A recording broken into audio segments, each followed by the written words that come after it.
Question number 9 చూడండి. A, B and C each does certain investment for time periods in the ratio of 5:6:8. So ఇక్కడ మనకి ఏమి ఇచ్చారు? A, B and C each does certain investment for the time periods. Time periods ఇచ్చినారు. అలాగే at the end of the business terms they receive the profit ఇచ్చినారు, time ఇచ్చినారు, investment కనుక్కోమన్నారు.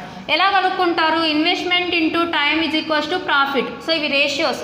ఇప్పుడు మనకి ఏం కావాలి? ఇన్వెస్ట్మెంట్ మాత్రమే కావాలంటే ప్రాఫిట్ బై టైం చేస్తే సరిపోతుంది. సో ఇవి ప్రాఫిట్స్ కదా.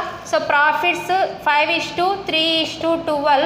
సో దీన్ని దేంతో డివైడ్ చేయాలి? టైం యొక్క రేషియోతో డివైడ్ చేయాలి.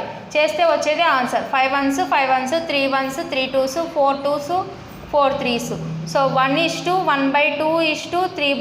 సో దీన్ని 2తో మల్టిప్లికేషన్. 2 వచ్చేసి ఎల్సిఎం కాబట్టి 1 × 2 1/2 × 2 3/2 × 2. 2 1s 2 1s 2 1s 2 1s.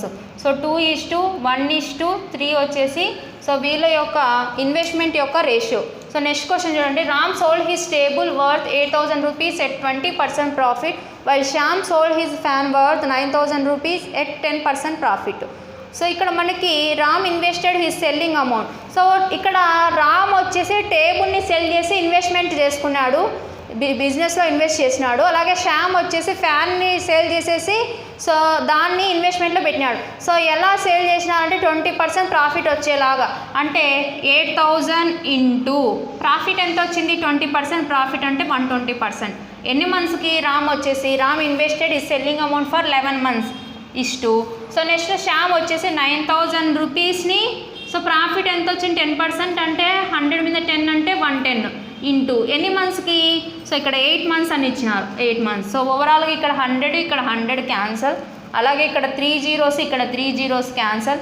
So ఇక్కడ 11 ఇక్కడ 11 క్యాన్సల్. ఇక్కడ 0 ఇక్కడ 0 క్యాన్సల్.